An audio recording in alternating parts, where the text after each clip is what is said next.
Bismillahirrahmanirrahim. Assalamualaikum warahmatullahi wabarakatuh. Alhamdulillahirabbil alamin wal aqibatu lil muttaqin wala udwana illa 'alal zalimin. Amma ba'd. Ahlan wa sahlan wa marhaban bikum. Alhamdulillahirabbil alamin. Pemirsa Fatwa TV dimanapun Anda berada, senang sekali rasanya di malam hari ini kita bisa berjumpa kembali. Saya bisa menyapa Anda kembali pemirsa dalam program live interaktif Keimanan, Doa, dan Zikir bersama guru kita Ustadz Dr. Muhammad Nur Ihsan MA Hafizahullah Ta'ala, yang mana beliau merupakan anggota Dewan Fatwa Perhimpunan Al-Irsyad. Selama 1 jam ke depan disiarkan langsung dari studio Fatwa TV Jember.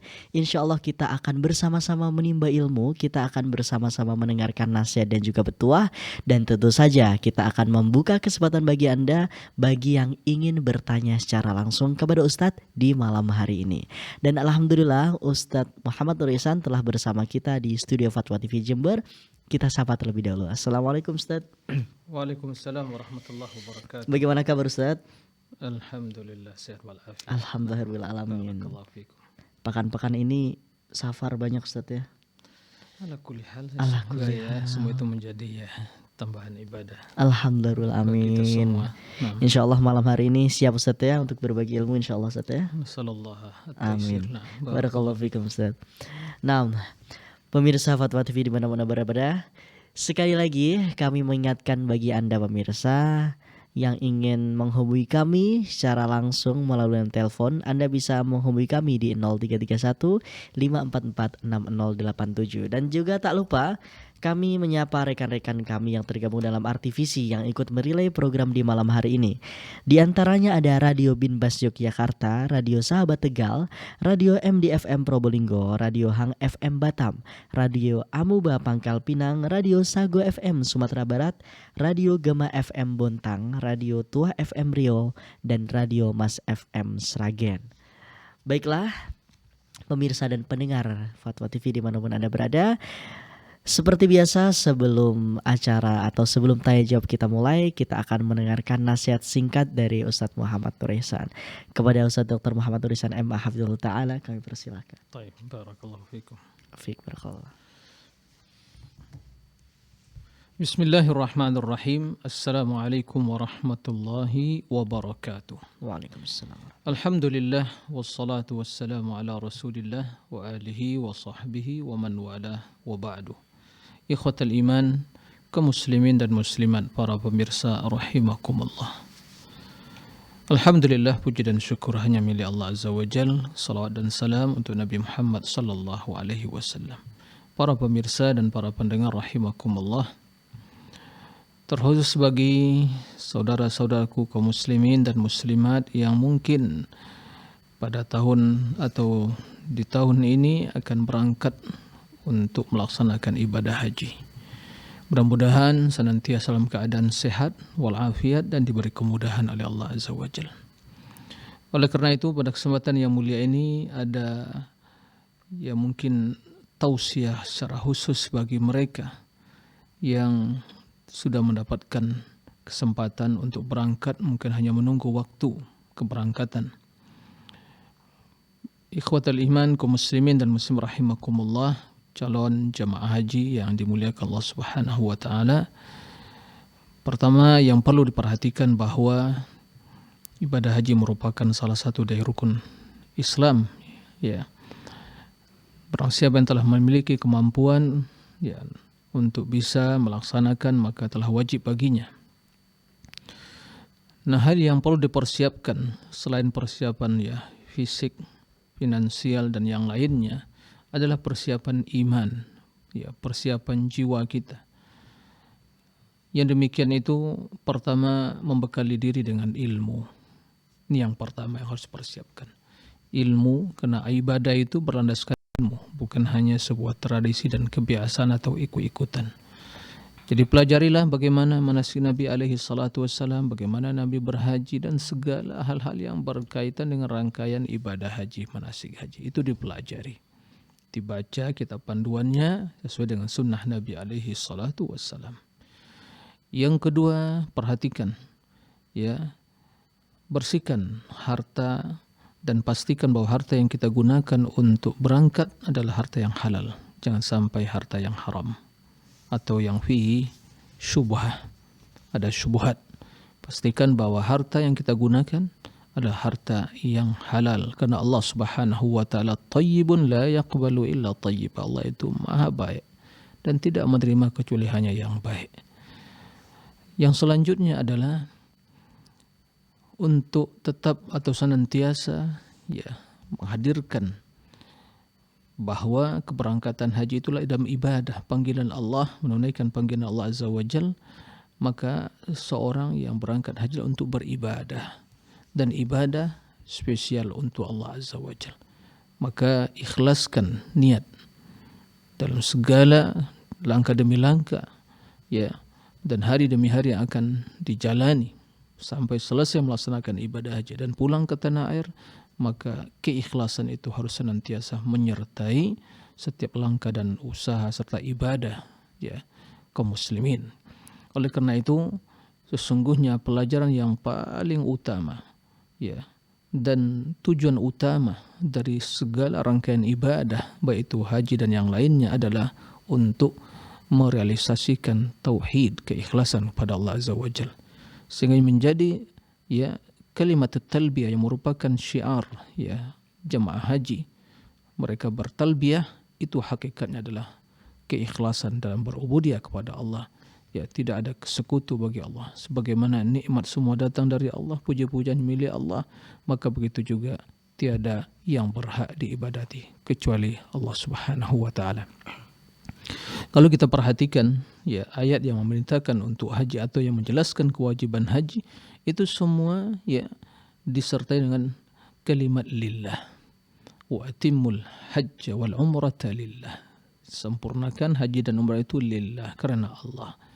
Walillahi 'alan nasi hajjul bait man istata' ilaihi sabila. Walillah, untuk Allah, spesial, tulus, ikhlas karena Allah. 'Alan nas, wajib atas manusia, hajju, melaksanakan haji ke al-bait, yaitu Baitul Haram. Jadi ibadah tidak akan diterima oleh Allah kecuali dengan ikhlas. Dan tujuan utama disyariatkan seluruh ibadah adalah untuk merealisasikan ketulusan dan keikhlasan, yaitu tauhid kepada Allah Azza wa Jalla. Kemudian hendaklah sebelum berangkat dan dalam setiap saat dan waktu bertaubat kepada Allah Azza wa Jalla, taubatan nasuha, karena perjalanan yang akan dijalani dan akan diikuti adalah perjalanan ibadah. Dan dengan bertaubat kepada Allah Azza wa Jal, maka hati semakin dekat kepada Allah, jiwa semakin tulus, sehingga betul-betul merasakan nikmat atau hikmah dari pelaksanaan ibadah tersebut. Itu mungkin pesan singkat pada kesempatan kali ini. Mudah-mudahan di lain waktu kita akan tambahkan pesan-pesan yang bermanfaat untuk para jamaah haji yang akan berangkat ke tanah suci. Semoga Allah mudahkan segala urusan kaum muslimin untuk mendapatkan apa yang mereka inginkan. Allahumma amin. Demikian, wallahu a'lam. Aina Ustaz, syukron, jazakallah khairan, barakallahu fikum Ustaz atas nasihat singkatnya Ustaz. Ini menjadi pengingat juga bagi yang akan berangkat haji atau mungkin yang belum diberi kesempatan, cuman insya Allah ada niatnya. Ini juga bisa menjadi faedah bagi kita pemirsa dan pendengar dimanapun Anda berada. Baiklah, sekali lagi kami ingatkan bagi Anda pemirsa yang di malam hari ini ingin bertanya secara langsung kepada Ustaz Muhammad Nur Ihsan berkaitan dengan doa dan zikir tentunya di malam hari ini, Anda bisa menghubungi kami di 0331 544 6087. Sekali lagi di 0331 544 6087. Kami batasi satu penelpon satu pertanyaan agar bergantian dengan penelpon yang lainnya. Baiklah, kita mulai pertanyaan dari website dulu Ustaz ya. Baik. Pertanyaan pertama dari Bapak Muhammad Qoyimuddin di Kabupaten Goa, Sulawesi Selatan. Bismillah, Assalamualaikum warahmatullahi wabarakatuh Ustaz. Izin bertanya, bagaimana kiat-kiat yang harus kita lakukan Ustaz untuk bisa menggapai nikmat iman dan Islamnya Allah Subhanahu wa taala? Syukran jazakallah khairan. Nah. Terima kasih kepada Bapak Muhammad Qayyumuddin di Sulawesi Selatan, Kabupaten Goa. Barakallahu fiik atas pertanyaannya, yaitu bagaimana kiat-kiat untuk bisa menggapai nikmat iman dan Islam. Yang pertama, ya, tidak diragukan bahwa Islam dan iman adalah nikmat dari Allah Azza wa Jalla, karunia Allah Azza wa Jalla. Maka Allah Subhanahu wa taala akan memberikan kepada orang-orang yang dikehendakinya. Semua itu di tangan Allah Azza wa Jalla. Maka kiat yang pertama adalah berdoa. Ya, berdoa untuk mendapatkan nikmat tersebut. Oleh karena itu kita selalu berdoa di setiap rakaat salat kita, Allahumma hdina, ihdinas siratal mustaqim. Ihdinas siratal mustaqim. Jadi kita memohon kepada Allah untuk mendapatkan hidayah kepada jalan yang lurus. Dan tidak diragukan ya bahwa doa merupakan ya sebab atau kiat yang paling utama untuk mendapatkan seluruh kebaikan, keimanan. Kemudian tentunya juga yang lain adalah bersungguh-sungguh dalam mempelajari, ya, menuntut, mempelajari, berdoa dan berusaha. Kalaupun hanya dia berdoa tapi tidak berusaha untuk mengenal hakikat iman, hakikat Islam, maka dia tidak akan mengetahui. Nah, tidak akan mengetahui bagaimana hakikat keimanan dan keislaman tersebut. Jadi berdoa dan berusaha. Dan usaha yang paling utama adalah menuntut ilmu, pelajari. Nah, pelajari dan membaca Al-Quran. Karena dalam Quran terdapat penjelasan tentang iman, tentang Islam.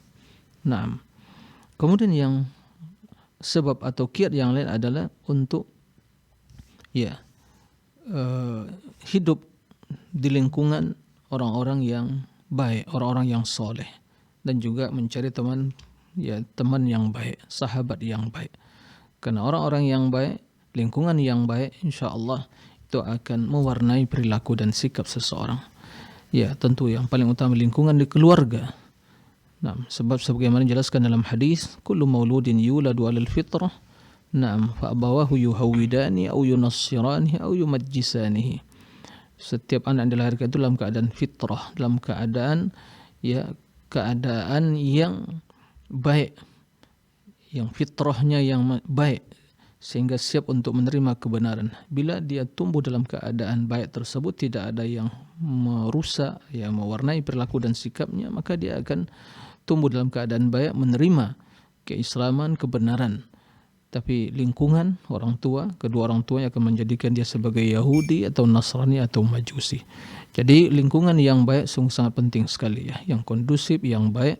Kemudian teman yang sahabat, ya, dalam pergaulan mencari orang yang baik. Kemudian ya meninggalkan berbagai ya sarana yang akan menjerumuskan ke dalam penyimpangan, dosa dan maksiat, kemunafikan dan kekufuran. Jadi jika dia belum mendapatkan nikmat hidayah iman dan Islam, ya berdoa kepada Allah dan mencari. Dan alhamdulillah zaman sekarang ini sungguh ya begitu banyak sarana. Dia bisa membaca, bisa mendengar. Ya, jika telah mendapatkan nikmat Islam dan iman, kita membutuhkan tambahan nikmat tersebut, ya seperti yang disampaikan tadi, ya kita harus belajar, menggali lagi keislaman kita, mempelajari lagi, kemudian bersahabat dengan orang-orang yang baik, menuntut ilmu, kemudian terus berdoa kepada Allah untuk dikaruniakan ilmu yang bermanfaat. Karena tanpa ilmu kita tidak akan bisa mengenal hakikat Islam, hakikat iman. Nah, demikian. Wallahu a'lam. Aina Ustaz, syukron jazakallahu khairan wa barakallahu fikum Ustaz. Nah, Artinya di sini kalau boleh saya ringkas Ustaz, yang pertama itu ada berdoa dan berusaha dengan cara menuntut ilmu Ustaz ya. betul. Nah, Lalu kita harus mencari lingkungan yang baik. Nah. Apakah itu keluarga ataupun teman, itu harus baik semua Ustaz ya. nah, Dan juga meninggalkan berbagai sarana yang bisa menjerumuskan kepada dosa dan maksiat. nah. Ringkasnya seperti itu pemirsa, dan juga tadi sudah Termasuk dijelaskan. dalam hal ini mewaspadai berbagai syubhat yang akan merusak akidah dan pemahaman dan pemikiran kita. Nah, itu termasuk juga langkah-langkah atau kiat-kiat untuk mendapatkan ya nikmat iman dan Islam. Masya Allah, taib. Barakallah. Nah Ustaz, barakallahu fikum, jazakallahu khairan. Baik, pertanyaan selanjutnya Ustaz dari Abu Syarifah Nah, di Depok, Jawa Barat. Assalamualaikum, izin bertanya.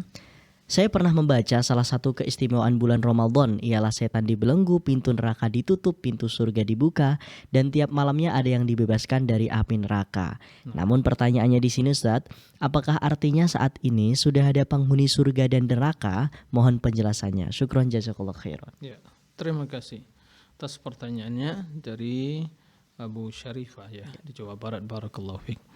Pertama yang perlu dipahami dan juga diyakini bahwa akidah Ahlussunnati wal Jamaah yang menjelaskan bahwa surga dan neraka itu telah diciptakan oleh Allah Azza wa Jalla. Surga dan neraka telah diciptakan oleh Allah Azza wa Jalla. Ya, dan surga dan neraka tersebut itu keduanya kekal ya.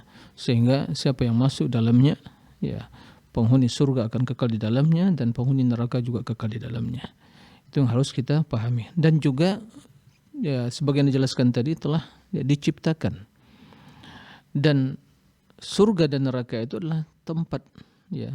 Surga tempat orang-orang yang baik dan neraka tempat orang-orang yang bejat ya, pelaku dosa dan maksiat. Nah, dan penghuninya telah diketahui oleh Allah Azza wa Jalla, tapi mereka belum masuk ke dalam surga tersebut kecuali bila nanti terjadi kiamat. Adapun selama mereka atau sebelum terjadi kiamat, bahwa manusia yang telah meninggal tentu merasakan kenikmatan di alam kubur, alam barzakh, tapi dia merasakan, diperlihatkan kepadanya tempat dia di dalam surga, dibukakan ya, dibukakan pintu atau jalan yang luas di hadapannya menuju surga, dan dia melihat hadza maq'aduka fil jannah, ya telah Allah abdalahu hadhi maq'aduka fin nari wa qad abdallahu bi maq'adika fil jannah. Ini tempat dudukmu di dalam neraka yang telah Allah ganti dengan tempat dudukmu dalam surga. Begitu. Sebaliknya juga penghuni neraka melihat tempatnya. Dan orang-orang yang berada dalam barzakh begitu melihat kenikmatan dan tempat duduk dia di dalam surga, dia melihat aqimis sa'a, ya Allah. Ya segerakan ya jadi kiamat sesaat ini juga. Kan tidak sabar lagi untuk melihat bagaimana untuk menikmati kenikmatan yang ada dalam surga. Sebaliknya orang-orang penghuni neraka mengatakan ya berdoa ya untuk tidak ya terjadi kiamat. Karena azab yang dalam neraka lebih dahsyat yang ada di dalam alam barzakh. Nah, jadi adapun ya roh para syuhada itu Allah jadikan di dalam perut burung khudur ya, atau tayrin khudir, dan itu burung tersebut terbang kemana-mana ya di dalam surga tersebut, menikmati kenikmatan yang ada, minum di sungai yang ada, berpindah dari satu pohon-pohon yang lain dalam surga. Jadi surga dan neraka telah ada. Adapun penghuninya ya karena belum terjadi kiamat maka ya belum dimasukkan ya ke dalam surga dan neraka tersebut. Dan Rasulullah SAW di waktu ya perjalanan Mi'raj ini diperlihatkan ya mana penghuni surga dan penghuni neraka, diperlihatkan. Nah, dan begitu juga sebagaimana dijelaskan dalam hadis dalam Al-Quran bahwa Fir'aun dan bala tentaranya dan juga keluarganya yang kufur ya, maka mulai Allah membinasakan, semenjak Allah membinasakan mereka sampai detik ini mereka terus diazab di alam barzakh, di setiap pagi dan petangnya dihadapkan ke neraka. Nah, seperti itu. Bahwa mereka wahal wa bi ali fir'auna su'ul adzab. Naam. An-naru yu'raduna 'alaiha ghuduwan wa 'ashiyya wa yawma taqumu as-sa'atu adkhilu ala fir'auna ashadda al-'adzab. Naam. Wa haqa bi ali fir'auna su'al adzab.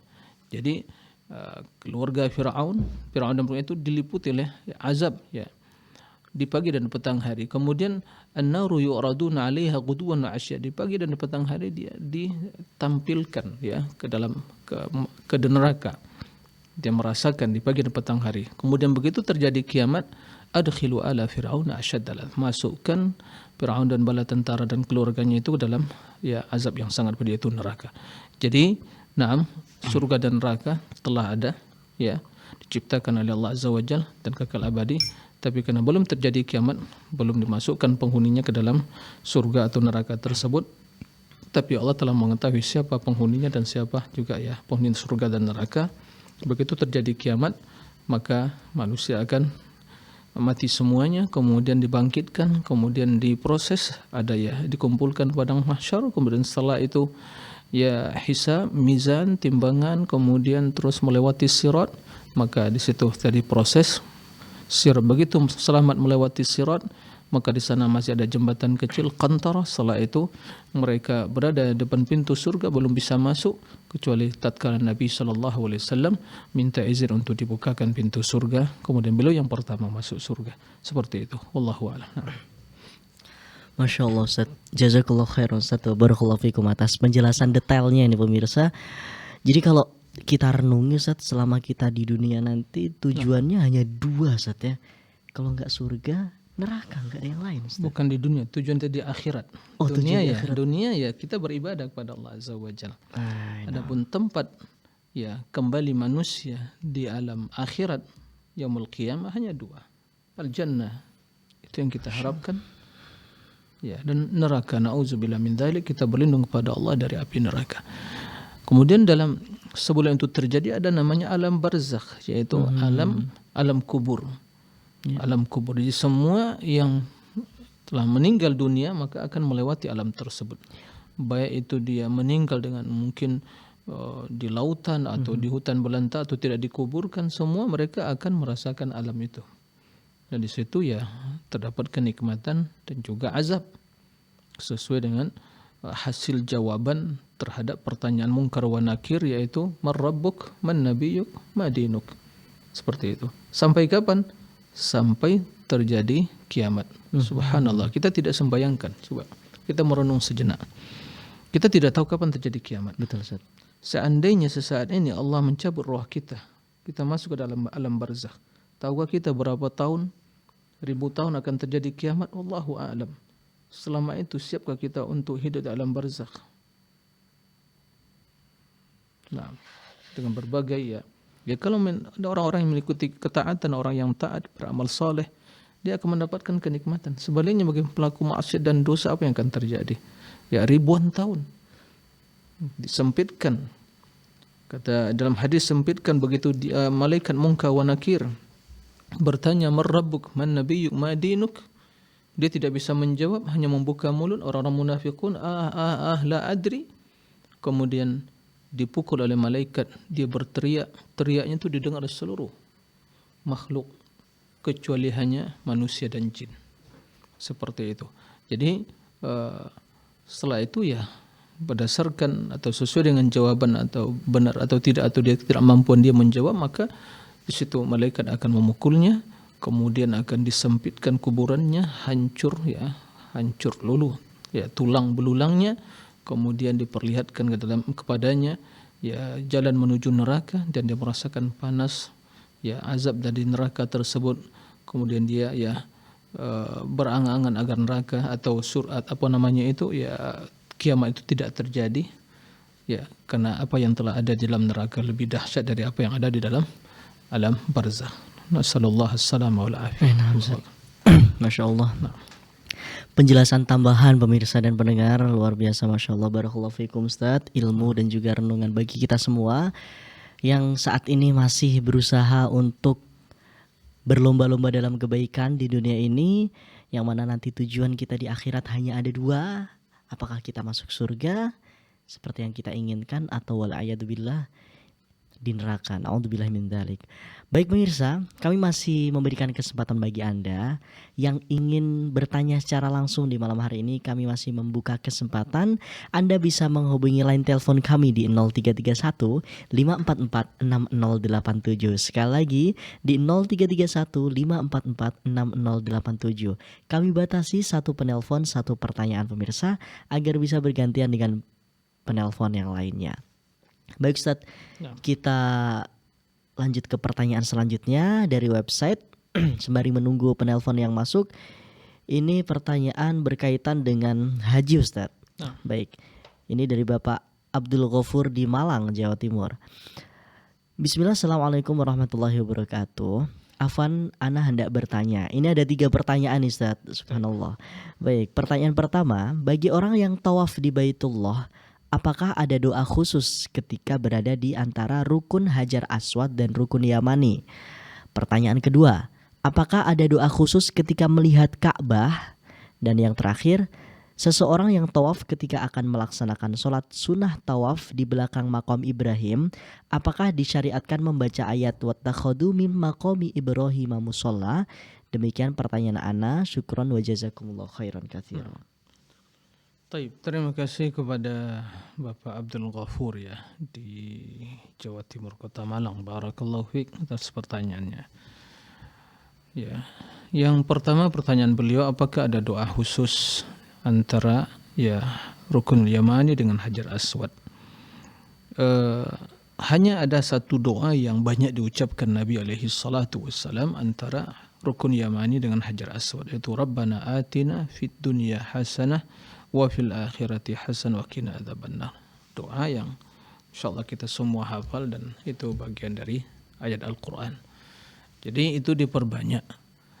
Ya, bolehkah mengucapkan doa yang lain? Ya diperbolehkan, karena pada prinsipnya tidak ada doa yang khusus setiap putaran tawaf itu. Maka sesungguhnya apa yang mungkin sebagian ya kita dapatkan dalam buku panduan manasik haji, putaran pertama ya ini doanya, putaran kedua ini doanya semakin panjang biasanya, putaran ketiga semakin panjang lagi.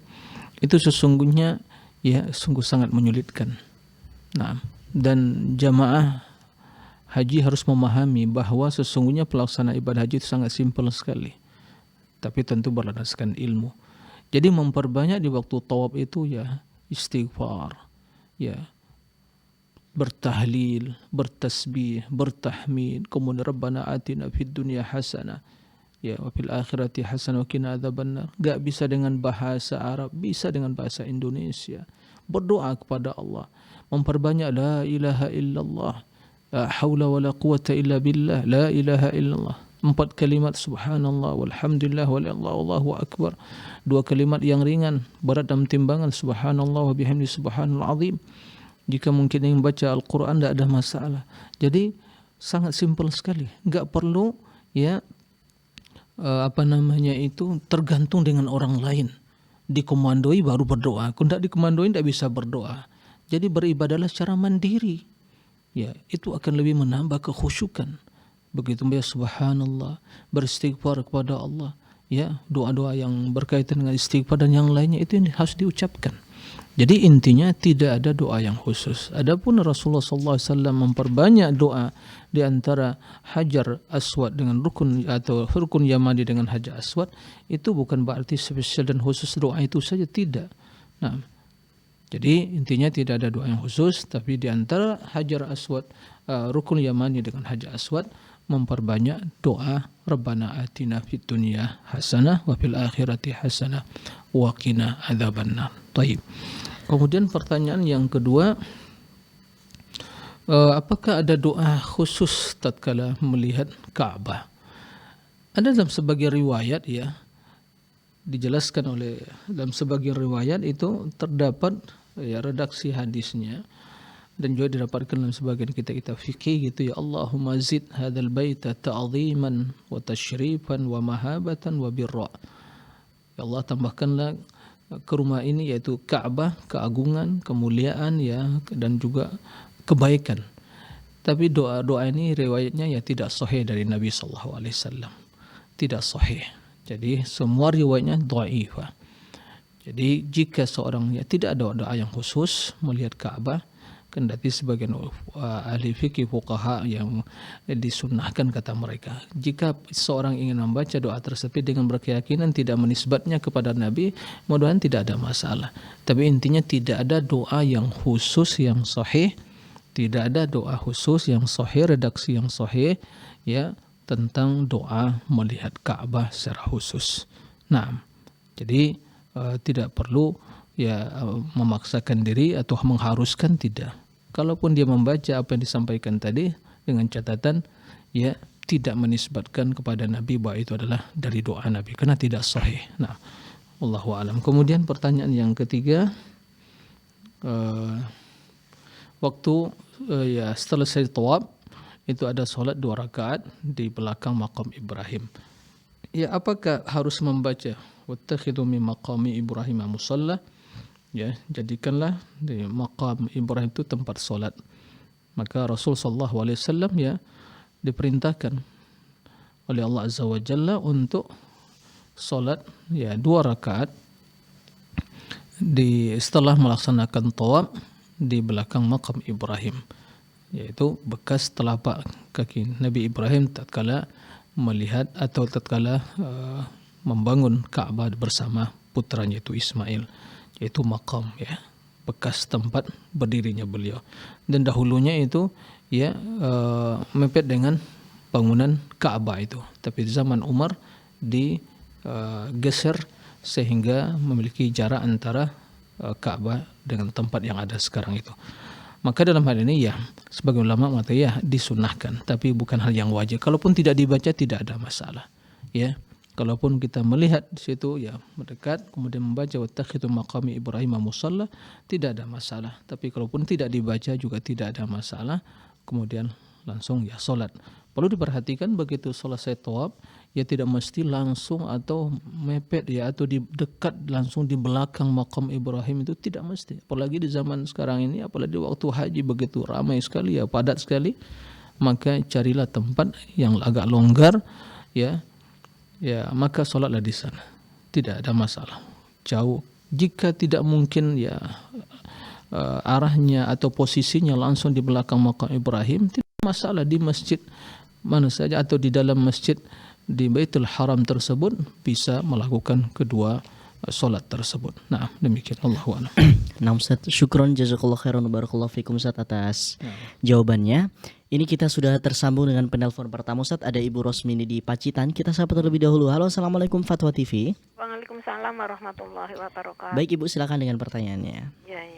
Assalamualaikum warahmatullahi wabarakatuh, Ustaz. Waalaikumsalam warahmatullahi wabarakatuh. Ini mohon maaf, saya melanjutkan pertanyaan saya yang minggu lalu, Ustaz. Ini saya agak memantapkan hati saya. Saya baca dulu. Bismillahi arkika minggu lisai. Ini apa sai, apa saiin, bisa dilanjutkan seperti itu. Terus yu'dika min sari kulin nafsin, atau ya cuma nafsin gitu. Au ngainin khasidin Allahu yasfika bismillahi arkika, seperti itu Ustaz, atau bagaimana? Terus apabila untuk meruqyah diri sendiri itu sebaiknya dibaca berapa kali, dan kapan ditiup kedua telapak tangan ditiup kepungan dan diusapkan, atau bagaimana? Dan apabila diajarkan kepada anak-anak atau teman atau saudara, bagaimana? Terus kalau untuk ibu saya yang sakit stroke itu juga bisa apa enggak? Terima kasih jawabannya. Saya kalau khairan. Assalamualaikum warahmatullahi wabarakatuh. Waalaikumsalam warahmatullahi wabarakatuh. Ya, terima kasih kepada Ibu Rasmini di Pacitan. Ya, ini pertanyaan, mengulang pertanyaan yang disampaikan sebelumnya tentang doa yang dibaca di waktu meruqyah orang yang sakit, ya. Ya, sebagaimana yang pernah disampaikan, jadi redaksinya itu adalah Bismillahi arqika.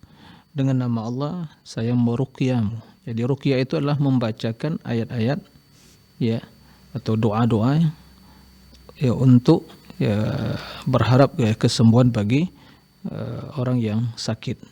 Jadi meruqyah, ya, meruqyah. Bismillah arqika. Dengan nama Allah aku meruqyahmu. Jadi orang yang sakit tadi.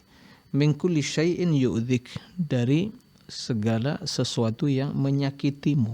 Yu'dhika. Min kulli syai'in yu'dhika. Ya. Kemudian min syarri kulli nafsin, dari kejahatan setiap jiwa, atau ainin hasid, atau mata yang hasad. Ya. Allahu yashfik, Allah yang menyembuhkanmu. Ya. Bismillahi arqiq, dengan nama Allah aku meruqyahmu. Itu diantara ya bacaan ruqyah yang atau doa yang diucapkan tatkala meruqyah seseorang. Ya. Adapun tatkala meruqyah diri ya membaca Al-Fatihah. Jadi tempat-tempat yang sakit tadi ya, yang terasa sakit dipegang sembari membaca ya, atau diusap sembari membaca ya Al-Fatihah, atau qul a'udzu birabbil falaq, qul a'udzu birabbin nas, qul huwallahu ahad. Kemudian sembari mungkin meniupkan ke telapak tangan, kemudian diusap-usap tempat yang sakit tadi, seperti itu. Dan ada doa-doa yang lain yang harus perhatikan juga dalam hal ini, seperti ya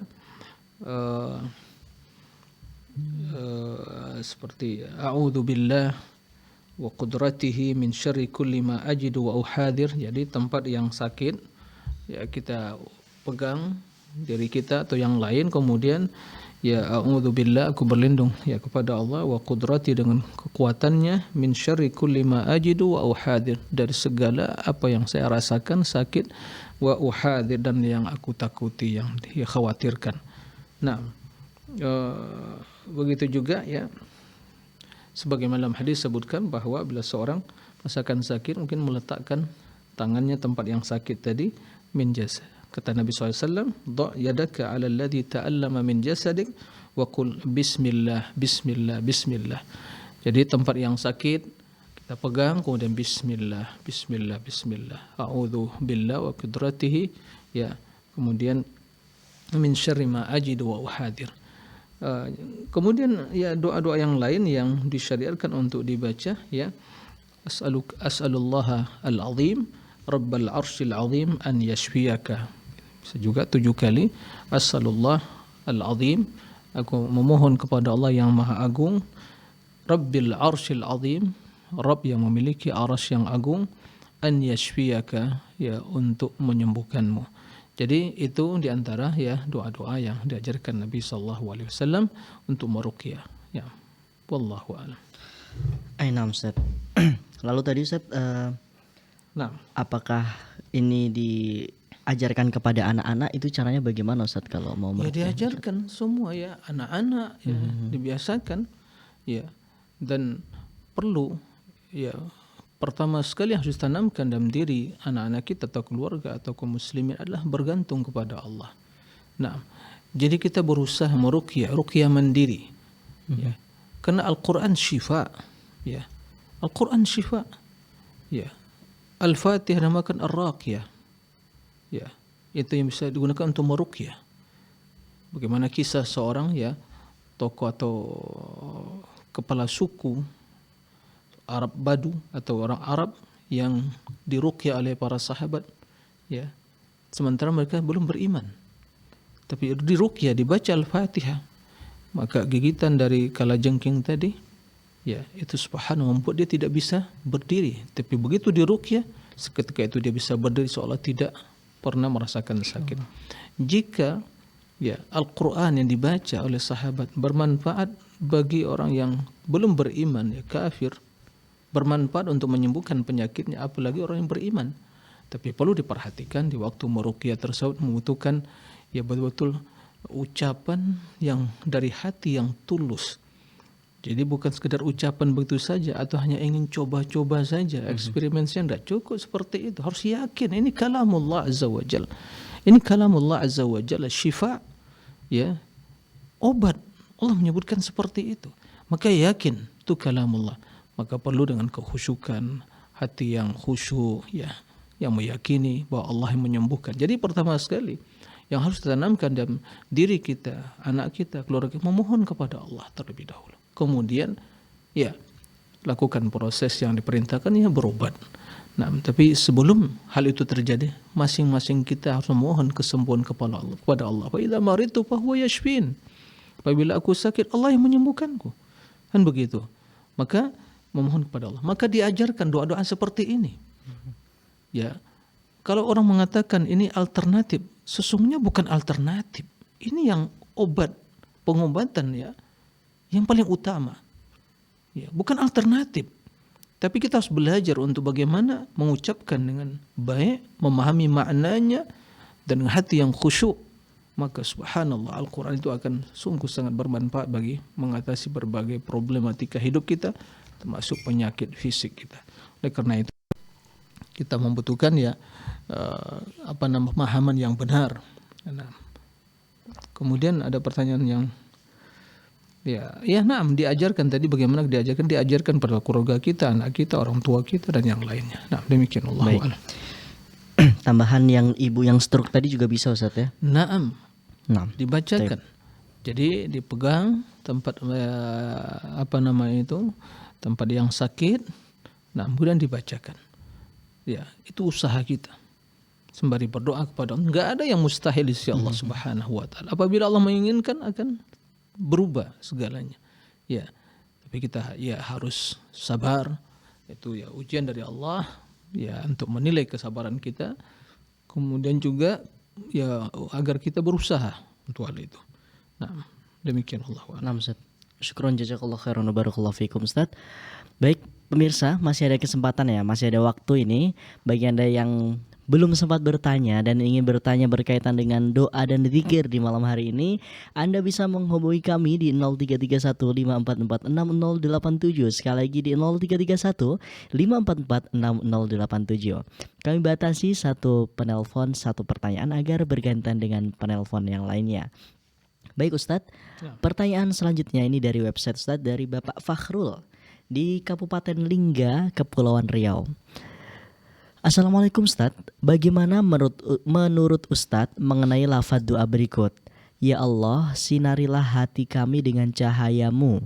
Apakah ini termasuk kesyirikan? Syukron jazakallahu khairan Ustadz. Nah, ya, terima kasih kepada Pak Fakhrul ya di Lingga. Ya. Ya, ini di mana ini? Kepulauan Riau, Masya Allah, barakallahu fiik. Jadi apakah doa redaksi yang ya Allah sinarilah hati kami dengan cahayamu, apakah termasuk kesyirikan? Tidak. Ya, memohon kepada Allah, karena siapa yang akan bisa menerangi hati seorang hamba, yang membuka, yang meneranginya dengan iman, dengan cahaya iman, hanya Allah Subhanahu wa ta'ala. Nah, dan segala cahaya, Allah memiliki nur. Nah, dan wajah Allah itu memiliki cahaya, nur. Allah nurus samawati wal ardh. Nah, dan segala cahaya yang ada di permukaan bumi ini merupakan ya efek dari cahaya Allah Subhanahu wa ta'ala. Sehingga Allah yang memiliki cahaya dan Allah yang menerangi bumi dengan diciptakannya matahari. Di malam hari ada bulan dan bintang, ya galaksi dan berbagai ya ciptaan Allah Subhanahu wa ta'ala. Dan itu tentunya cahaya yang ada di makhluk adalah makhluk, tapi cahaya Allah adalah sifat Allah Subhanahu wa ta'ala. Dan ada cahaya yang sifatnya maknawi, yaitu apa yang Allah tanamkan, yang Allah berikan dalam hati manusia berupa iman, ya keislaman, ilmu, itu yang nurun, sebagaimana Al-Quran nurun, yang menerangi kehidupan kita, iman menerangi hati kita. Maka tidak ada masalah dengan doa tersebut, ya. Kemudian memohon kepada Allah Subhanahu wa ta'ala. Ya, sebagaimana juga dalam hadis ya, begitu keluar rumah untuk pergi ke masjid, Allahumma ja'al fi qalbi nuran wa fi sam'i nuran wa fi basari nuran wa min fawqi nuran wa min khalfi nuran wa an yamini nuran an shimani nuran wa atini nuran, kan begitu. Jadi ya Allah berikan cahaya dalam hatiku, kemudian berikan cahaya dalam penglihatanku, pendengaranku, ya, di depanku, di belakangku, di kananku, di kiriku, dan Allah berikanlah wa atini nuran. Nah, jadi berikan cahaya kepada aku. Jadi memang nur, cahaya. Maka memohonlah kepada Allah untuk mendapatkan ya cahaya. Nah, untuk menerangi hati kita. Ya, demikian Allah wa'ala. Nah Ustaz, syukron jazakallahu khairan wa barakallahu fikum Ustaz atas jawabannya. Pertanyaan selanjutnya Ustaz, ini dari Ibu Putri atau Saudari Putri di Makassar. Bismillah Ustaz, saya seringkali menyesal akan perbuatan yang telah saya lakukan dulu. Lalu saya bertaubat. Tapi dalam jangka waktu beberapa bulan lagi, kadang tiba-tiba mengulangi kesalahan tersebut dan bertaubat lagi, begitu seterusnya. Bagaimana caranya Ustadz agar taubat yang saya lakukan benar-benar baik dan tidak akan terulang lagi di kemudian hari? Syukron jazakallahu khairan. Nah, terima kasih kepada ya Putri di Makassar, barakallahu fiik. Dan apa yang diutarakan oleh penanya tadi ya merupakan ibtila min Allah Azza wa Jal, ya ujian dari Allah Azza wa Jal, tapi jangan dia berputus asa.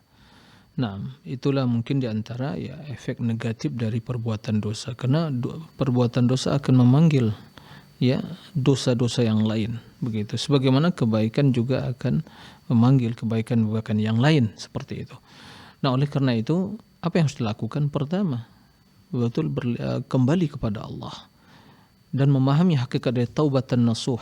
Ya alladzina amanu tubu ila Allahi taubatan nasuha. Taubatan nasuh adalah taubat yang betul tulus, jujur kepada Allah dengan menyesali ya perbuatan dosa tersebut, bertekad untuk tidak melakukan lagi dan meninggalkannya.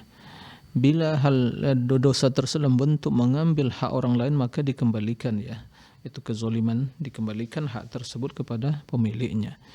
Kemudian bertaubat bentuk tulus karena Allah Azza wa Jal dan pada waktunya. Nah, bukan tatkala roh telah sampai ke rongkongan kemudian ya begitu terlihat sakaratul maut atau mungkin telah hampir ya terjadi kiamat, maka tatkala itu tidak lagi berguna taubat. Maka dalam hal ini pertama yang harus dilakukan, nah, terus memohon kepada Allah keteguhan hati di atas ketaatan. Oleh karena itu doa yang paling atau yang banyak diucapkan Nabi di waktu salat, ya muqallibal qulub tsabbit qalbi ala dinik. Ya Allah yang membolak-balikkan hati, teguhkan hatiku di atas agamamu. Kemudian memohon kepada Allah, yaitu ditanamkan dalam diri kita kecintaan kepada kebaikan, pada iman, amal soleh, dan kebencian kepada kefasikan, dosa dan maksiat.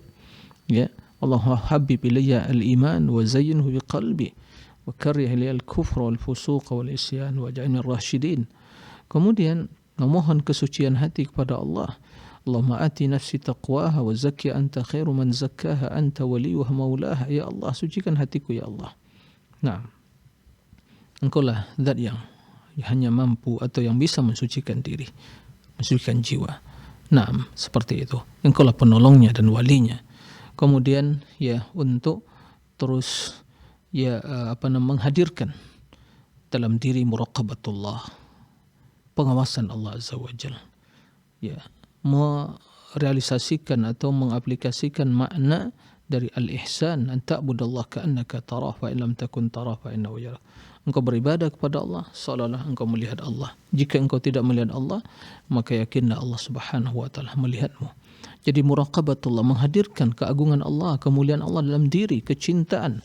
Karena bila dalam hati bersemi cinta kepada Allah, maka tentu hati tidak akan berpaling kepada selain Allah, ya, pada maksiat dan dosa. Jadi kemudian juga dengan membaca Al-Quran, dengan berzikir kepada Allah, dengan berzikir kepada Allah akan meringankan bagi seorang hamba untuk meninggalkan perbuatan dosa dan maksiat. Nah, kemudian ya, mengingat kematian dan alam kubur dan akhirat. Begitu juga nikmat-nikmat Allah Azza wa Jalla. Kita diberi nikmat setiap saat, setiap waktu, pagi, petang, hari, malam dan siang. Kemudian nikmat tersebut kita gunakan bermaksiat kepada Allah. Na'udzubillah min dzalik. Oleh karena itu, ya, hadirkan makna-makna yang telah disampaikan tadi. Mudah-mudahan dengan seperti itu, ya, akan terasa ringan untuk meninggalkan perbuatan-perbuatan dosa dan maksiat tadi. Nah, demikian wallahu a'lam. Aina Ustaz, syukron jazakallahu khairan wa barakallahu fikum. Baik pemirsa, masih ada sedikit waktu nih pemirsa. Ayo, bagi Anda yang ingin bertanya, masih ada waktu untuk Anda menelpon di line telepon kami di 033154460087. Kami masih tunggu pemirsa ya. Baik, ini Ustadz, pertanyaan selanjutnya Ustadz dari Bapak Sugiyatno Ustadz di Bekasi, Jawa Barat. Apa hukum seorang imam merutinkan bacaan surah Ar-Rahman di sholat subuh pada hari Jumat? Syukron jazakallah khairan. Nah, terima kasih kepada Pak Sugiyatno ya di Jawa Barat, barakallahu fiik atas pertanyaannya. Yang diriwayatkan dari Nabi alaihi salatu wassalam, beliau membaca ya di pagi salat subuh di pagi Jumat, yaitu as-sajdah dan juga al-insan wa ad-dahr. Itu yang terdapat riwayat yang sahih. Karena di situ dijelaskan bagaimana proses ya asal muasal penciptaan manusia dan akan kemana mereka akan kembali. Jadi mengingatkan kembali tentang hal itu karena kiamat akan terjadi pada hari Jumat. Nah, seperti itu. Maka diingatkan tentang asal muasal manusia, begitu juga di situ disebutkan bagaimana pahala atau kemuliaan bagi orang yang baik, kemudian ancaman bagi orang buat dosa. Nah, disebutkan bagaimana kenikmatan di dalam surga, ya. Disebutkan. Itu yang ya dibaca oleh Nabi SAW. Adapun merutinkan surat surat Ar-Rahman, ya Ar-Rahman alam Al-Quran, ya, itu tidak terdapat riwayat yang menjelaskan Nabi mengkhususkannya. Tapi boleh. Nah, boleh dibaca di pagi Jumat, tapi dengan tidak mengkhususkan. Kenapa demikian? Karena kaidah dalam beribadah tidak boleh mengkhususkan suatu amalan, bacaan, perbuatan pada tempat tertentu, waktu tertentu, dengan cara tertentu, ya, kecuali bila ada dalil yang mengkhususkan. Bila tidak ada dalilnya, maka ini tergolong kepada perbuatan bid'ah. Ya, tidak ada dalil yang mengkhususkannya, kemudian dikhususkan, berarti ada dua kemungkinan. Apakah Nabi mengetahui itu satu kebaikan atau tidak? Ya, jika Nabi mengetahui, ya, kenapa tidak diajarkan? Karena wajib diajarkan, karena wajib disampaikan, dan agama telah sempurna. Nah, maka jika Nabi tidak mengajarkan, tidak dapat riwayat yang menjelaskan tentang hal itu, berarti Nabi tidak mengajarkannya. Kalau Nabi tidak mengajarkan, berarti bukan dari ajaran agamanya. Maka tidak boleh kita mengkhususkan. Berarti enggak boleh baca surah Al-Quran. Boleh, permasalahan bukan membaca Al-Qurannya, mengkhususkannya. Itu tidak ada dalilnya. Itu kaidah, itu prinsip dalam beribadah. Saya ulangi kaidahnya, bahwa tidak boleh mengkhususkan, ya, suatu ibadah dengan cara tertentu, pada waktu tertentu, tempat tertentu, dan jumlah tertentu yang tidak terdapat dalam Al-Quran atau dalam hadis atau dalam ajaran Nabi SAW dalil yang mengkhususkannya. Maka tidak boleh. Siapa yang mengkhususkannya, maka dia telah menyelisih sunnah Nabi, maka perbuatannya tergolong ke dalam perbuatan bid'ah yang menyelisih sunnah Nabi SAW. Nah, baik tata caranya atau jumlahnya atau kaifiah dan yang lainnya. Maka waspadalah kaum muslimin, ya, jangan sampai menambah-nambah dan mengurangi ajaran Nabi SAW, karena agama telah sempurna. Ya, bila Nabi seperti di waktu solat subuh, Nabi ada 2 rakaat solat subuh. Rasul biasanya membaca Qul ya ayyuhal kafirun, Qul huwallahu ahad. Itu biasanya, boleh dengan yang lain. Tapi bila ada yang mengatakan dia mengkhususkan setiap salat subuh 2 rakaat sebelum subuh dia membaca misalnya surah An-Nas. Yang kedua rakaat kedua misalnya Qul a'udzu birabbil falaq. Dia khususkan dengan keyakinan ada keutamaannya. Kita katakan keliru karena tidak ada riwayat menjelaskan hal itu. Nah, begitu juga seperti di waktu salat Jumat, di rakaat pertama baca Sabbihis, kedua Al-Ghasyiyah, memang ada dalilnya. Boleh dengan ada yang lain. Tapi bila ada yang datang atau imam yang dikhususkan, ya, surat misalnya Ad-Duha misalnya, atau mungkin Wal Adiyat, dengan keyakinan itu ada keutamaannya di waktu 2 rakaat atau solat Jumat, maka kita katakan Anda keliru karena tidak ada dalil yang mengkhususkannya. Nah, jadi itu adalah kaidah yang harus dipahami dalam ibadah dan penting sekali, karena banyak terjadi penyimpangan dari sisi ini, mengkhususkan dengan tata cara kaifiah. Zikir misalnya, zikir adalah hal yang baik, la ilaha illallah yang baik, tapi tatkala dikhususkan di tempat yang tidak ada di sana, dia atau waktu yang tidak ada dalil mengkhususkannya, maka itu hal yang tidak sesuai dengan sunnah. Nah, wallahu a'lam. Nah Ustaz, syukron jazakallah khairan Ustaz atas jawabannya dan juga tadi nasihat dan juga peringatan dan juga tambih Ustaz ya, bagi kita semua, untuk pemirsa dan juga pendengar Fatwa TV dimanapun Anda berada. Dan itu tadi pertanyaan terakhir Ustaz, sekaligus menutup perjumpaan kita di malam hari ini. Kami sampaikan syukron jazakumullah khairan Ustaz sudah meluangkan waktu ke sini berbagi ilmu kepada kita semua. Semoga ini menjadi ladang amal bagi antum Ustaz. Allahumma amin, dan kita semua insyaallah. Amin ya rabbal alamin. Baik, barakallahu fikum Ustaz. Baik, alhamdulillah pemirsa dan pendengar Fatwa TV dimanapun Anda berada, usai sudah perjumpaan kita di malam hari ini, telah banyak sekali ilmu yang kita dapatkan, renungan, lalu tadi banyak sekali ilmu dan juga faedah yang telah kita dapatkan. Semoga kita bisa mengamalkan apa yang telah kita dapatkan di malam hari ini. Baiklah pemirsa, bagi Anda yang ingin mengetahui rangkaian acara di Fatwa TV lebih detail, silakan kunjungi website kami di www.fatwatv.id dan Anda bisa update tanya jawab di www.dewanfatwa.com/tanyajawab. Dan juga jangan lupa terus saksikan program kami pemirsa dari hari Senin hingga hari Jumat sesuai dengan jadwal yang telah ditetapkan. Kemudian kami juga mengajak pemirsa dan juga pendengar sekalian guna memanfaatkan peluang untuk berjuang bersama kami dalam syiar dakwah Islam di Fatwa TV melalui rekening aktif kami yang bisa Anda saksikan di layar kaca Anda atas nama Yayasan Pilar Media Komunikasi atau atas nama Dewan Fatwa Perhimpunan Al-Irsyad. Baiklah, alhamdulillahirrahmanirrahim. Kita tutup perjumpaan kita di malam hari ini dengan doa kafaratul majlis. Subhanakallahumma bihamdika asyhadu an la ilaha illa anta astaghfiruka wa atubu ilaik. Saya mewakili kerabat kerja yang bertugas pamit undur diri. Wassalamualaikum warahmatullahi wabarakatuh. Terus bagaimana hubungan dengan anak saya yang sekolah pesantren? Ini mau nanya sudah bersuci atau belum?